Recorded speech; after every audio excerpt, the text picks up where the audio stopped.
kiyimdagi dog'larni ketkazish uchun qiyin bo'lyaptimi? Unda oxirigacha ko'ring. Men ham kichkina o'g'limni kiyimlarini doim yuvayotganda shunaqa ketishi qiyin bo'lgan dog'larga duch kelaman. Buni oldin birinchi bo'lib o'zimizning o'zbekona kirso'm bilan yaxshilab mehr bilan ishqalab yuvitib ko'rdim, lekin umuman foyda bermadi. Shuning uchun kirsovni chetga surib qo'yib, o'zim sinab yaxshi ko'rib ishlatadigan Faberlic qarandashlarini olib foydalanishni boshladim. Bu qarandashlarni sizlarga ham tavsiya qilaman. Effekti juda ham zo'r. Har qanday kiyimdagi turli dog'larni ketkazishga juda ham yaxshi yordam beradi. Bitta olib ishlatib ko'rsanglar, o'zinglarni sevib ishlatadigan mahsulotlaringizdan bittasiga aylanadi.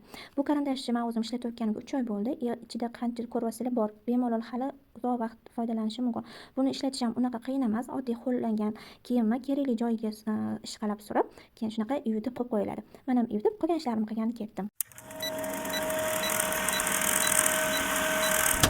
Taxminan 1 soatlardan keyin kelib qaraganimda ko'rib turganinglardek, hamma sarg'aygan dog'lari ketgan. Endi bemalol chayib, ilib qo'yaversangiz bo'ladi. Bu mahsulotdan foydalanishingizni sizlarga ham tavsiya qilaman. Umuman afsuslanmaysizlar.